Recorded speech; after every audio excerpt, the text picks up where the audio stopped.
Okay, well, thank you, and again, good afternoon to everybody. As you know, today I took action to follow through on our commitment to fully restore the Greenbelt lands that were removed last year. As you know, a few moments ago, I introduced the Greenbelt Statute Law Amendment Act 2023, and if passed, the bill would restore the 15 parcels of land that were redesignated or removed from the Greenbelt and the Oak Ridges moraine areas, and enhance protections of these areas to an unprecedented degree by making sure that any future boundary changes can only be made through an open, public, and transparent legislative process. So this means that going forward, any proposed changes to the Greenbelt boundary would require the approval of the Ontario legislature. Our proposed legislation would also restore protections previously provided by the Dufferin Rouge Agricultural Preserved Act 2005. It maintains the 9,400 acres in the Greenbelt that were added when other parcels were removed in 2022. And this includes the Paris Galt Moraine and 13 urban river valley areas in the Greater Toronto area. Now, to inform and complement these proposals, we will be engaging with Indigenous communities, and we have launched a consultation through the Environmental Registry of Ontario in the Ontario Regulatory Reform, Regulatory Registry, excuse me. Now, we remain committed to ensuring the public and municipalities are informed on how and when the lands will be returned to the Greenbelt. With respect to the 10-year review, which is separate from this proposal, we will ensure that the next 10-year review of the Greenbelt is led by an impartial, nonpartisan group of experts in conservation, agriculture, and environmentalists. It will be focused on the preservation of our water resources, protection of natural heritage, and preservation of farmland. What we're trying to do and what we will ensure is that the politics are taken out of the review process. The Auditor General will be consulted to ensure that the review is fair and aligned with recent recommendations to improve the process. And I will, of course, be providing some additional details on the review at a later date. And with that, I can take any questions. So, Minister, just to be clear, Sure. There's no exceptions, there's no loopholes to get land out of the Greenbelt unless it's through consultation and legislation in the future. That's right. What about your government's proposed Highway 413 would traverse Greenbelt land? What about that land, sir? The Act, as it was established by the previous government, allows for infrastructure to be undertaken in the Greenbelt area. Is there some irony here, Minister? You're essentially doing everything that you did wrong, and you're putting it into this legislation. Yeah. No, that's a good question. Look, I've said in the House on a number of occasions that we undertook a process or a public policy decision that clearly was not supported by the people of the province of Ontario. The process was not supported. The Premier has been clear that that was not an appropriate process. Underlying that was our desire to make progress on building 1.5 million homes, but we are listening. We are ensuring that that going forward, that any process with respect to the Greenbelt is done in the most public and open fashion that we can provide through the Legislative Assembly, which would require passage of a piece of legislation through the legislature. Minister, though, it begs the question, why didn't you do it all this way in the first place? Yeah, look, I understand that. We were seized with and remain, frankly. I've said it constantly and I continue to say it. We want to make progress on building 1.5 million homes. But ultimately, this was not how the people of the province of Ontario wanted us to go about doing that. So we've listened. We're returning all of the lands. Benefiting to the tune of $8.3 billion. I think what we've said is the process was not one that the people of the province of Ontario supported. I think overwhelmingly we're hearing across, and I'm hearing it across the province, frankly, not just here in the GTA. I'm hearing it from communities all over, that they want to help participate in building 1.5 million homes. I'm hearing it from small communities in Northern Ontario. They're saying, don't forget about us when you're talking about building 1.5 million homes. I'm hearing it from large and small communities, and I'm going to remain focused on that. So look, while this is not going to be part of that, obviously, I'm optimistic at the same time that the cooperation and the advice that I'm getting from municipalities across the province will help us lead to the ultimate goal of building more homes for people. So Minister, can you talk about now the argument that the Premier and your predecessor and you have made that these Greenbelt lands were necessary to build those 1.5 million? Are you acknowledging that all the experts and all the reports have said that that was not true, or acknowledging that you were wrong about that? Look, what I'm saying is this, that we are going to redouble our efforts across the province of Ontario. Look, we just had in Mississauga just the other day a community that rejected increasing density in a very real way. And I'm saying to my municipal partners, okay,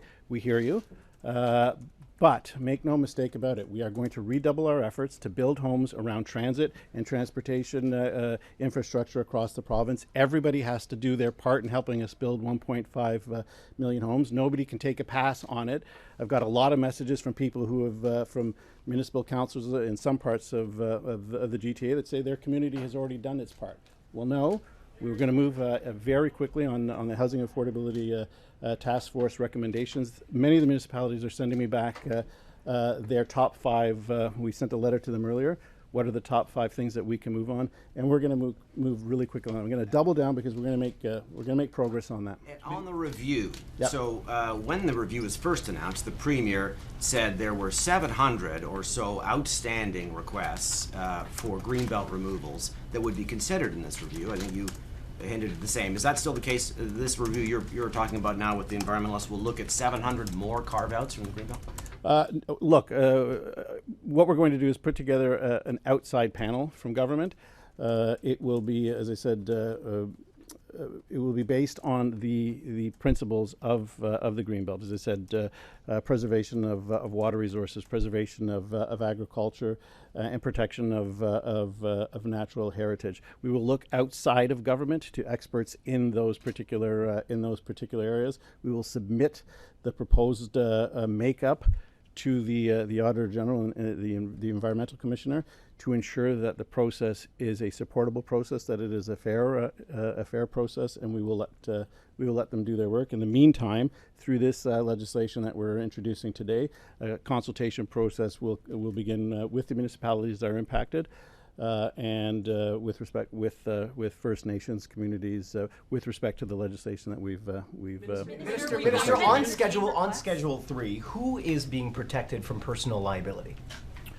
We said earlier, similar to in 2005, we followed the provisions in 2005 that protected the government, that provided enhanced immunity protections for the government, similar to what was done in 2005 when the original act was brought forward. So you yourself, the former Minister of Housing, the Premier, everyone has been protected from liability? Similar provisions as to were in place in 2005. There's not a gap between what was in place in 2005 and what is in place with this legislation. So, to be clear, though, that means that no member of the Ontario government can be held liable for the changes that were made to the Greenbelt in this round. That is what the strength and immunity allows. It does protect government from outside claims on this in this area, similar to 2005. When are we going to get a debate in the House on the reprimand for Steve Clark? We tabled the motion, asked for unanimous consent to do that, and the opposition That turned it down. motion was for no debate. Why are you afraid of having a debate about a reprimand for Steve Clark? Well, the motion was to accept the recommendations of the Integrity Commissioner Wholesale. So And it was will turned down. there be a reprimand for Steve Clark? As I said, it was we brought forward a. So you're just going to try once, and now we're going to drop it. I guess if you'd like me to finish, I'll complete. Let me know when you're done. Okay. You done? As Okay, soon as so we brought we hear an forward- actual answer, or is there going to be Next a reprimand? Minister, have you heard anything from developers? Any pushback on this so far? No, I think it was clear that this was coming. The Premier announced it in Niagara Falls that we were doing this. If anything, I think they're looking towards us now. Home builders are looking towards us to ensure that we move quickly on the recommendations of the Housing Supply Action Plan. They want us to move quickly on that to provide certainty. But I'm also hearing from municipalities, frankly, that are saying, "All right, let's move on. Let's get this behind us. Let's move on, and let's get our work done." If developers make requests to remove more land from the Greenbelt as part of the review process, will the government entertain those or look into those To requests? say that will all be done by an independent panel outside of government entirely.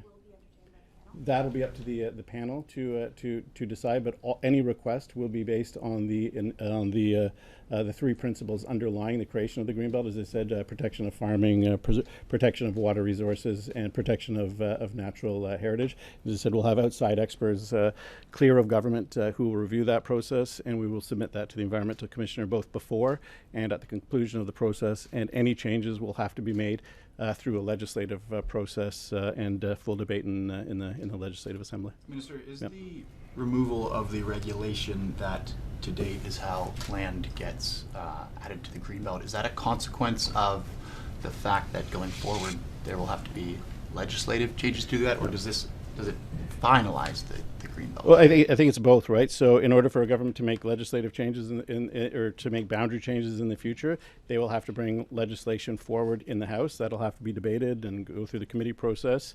That will then also commence a posting on the regulatory environmental registry as well. So it's enhancing the process by making it so that it's not solely on regulation, it's not solely through order in council. It is something that will have to happen through a bill being introduced in the legislature. And have any staff in your office or in your ministry spoken to the RCMP yet as part of its investigation? Look, as I said in the House, we're prepared to work with the RCMP. To this date, they have not contacted us. They've not asked for anything. They've not been in contact with us at all. If they do, we will stand ready to assist in any way that they request. Nobody's conducted an interview with the RCMP at this point. The RCMP has not contacted us yet. No. Why are you moving to censure Sarah Jama? I mean, she's apologized, the NDP leader has accepted it, so why are you moving forward? Yeah, look, I think it's we did this in the last session of the legislature when Mr. Hillier said equally inflammatory remarks. The House moved very, very quickly. In that instance, he attacked a Muslim federal cabinet minister. In this instance, it is different. Ms. Jama, the last I checked, had not taken down the original statement as she was asked to do by her leader. And as such, we will be moving forward consistent as we were in the last Parliament in this Parliament. Minister, can you clarify on the Duffins Rouge piece? Yep. That what you're doing today, does that restore exactly status quo ante what was in place before? Yeah. Because I can't. I've just read the legislation. Yeah, no, I know. Yeah. So what existed? The protections that existed by that legislation are now being restored exactly word for word as they were. That's right. We're restoring we're restoring the draft. Yeah, absolutely. Back to Sarah Jama for a moment. Yep. What if she doesn't do what you're asking? What are there repercussions? The motion, I don't have it in front of me, but the motion would give the Speaker permission not to recognize Ms. Jama in the House until she apologizes to the House for the remarks that she's made. So essentially that similar to the same motion that this House unanimously passed with Mr. Hillier. So is it essentially a fait accompli because you have a majority? No, we will debate that. We'll debate it in the House, and we'll see how the House goes. But assuming it passes, I think it's pretty safe to say that Conservatives are feeling very passionate about this, and that it will see a very large, almost unanimous, I would suspect, support from the Conservative caucus. So assuming it passes, Minister, does that mean she will no longer be able to speak in the legislature? She, as I said, similar to the previous motion with Mr. Hillier, she'll be able to apologize. It's a bit different in that Mr. Hillier was asked to apologize to Minister Alghabra in a fashion that the Speaker was happy with, to ensure that it was a sincere apology. In this instance, we are calling on Ms. Jama to apologize to the legislature, and as I said, we'll debate that later on this week. Mr. Calandra, can you give us an update on the other 14 recommendations from the Auditor General? Where is the government on those? We are all for this. This will complete once this bill is passed. And to be clear as well, sorry, I'm not sure if I said that. The bill it is being posted to the ERO, so the bill will sit on the order paper for for at least 30 days while the consultations are undertaken with through the environmental registry. But this once this bill is concluded, we will have undertaken a full all of the recommendations of the auditor. But ultimately, look, let me just say this, Colin. It's we were. As was in the Integrity Commissioner's report, we were focused on building homes, right? And but this wasn't the way to do it.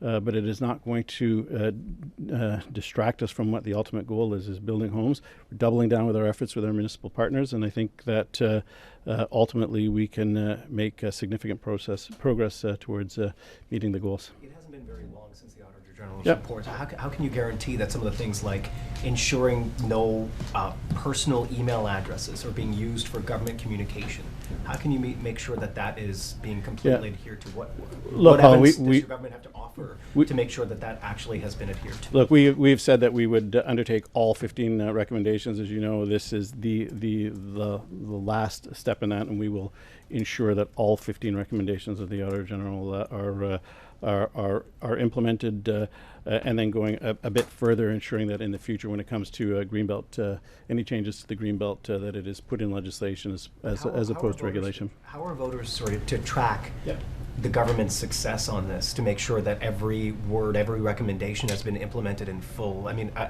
to date, other than you guys saying that you're implementing the 14 out of the 15 recommendations and now the 15th, we haven't really seen much concrete evidence. So how are voters to know and to be able to verify for themselves that you're undertaking all of this? Ultimately, there is still more work to be done. We are moving on all 15 of the recommendations. I think this is the one that we've been seized with over the last little bit. I think this is the biggest. Well, I don't want to say that. That's a bad choice of words. This is one of the for many people, one of the most important steps on that process. Bringing this legislation forward, so we will continue to be open on this process, because look, ultimately, what I keep hearing, I hear it all the time, even in my own writing, is like, don't be distracted. You made a mistake. Yes, we made a mistake, but don't be distracted from what you got to get done.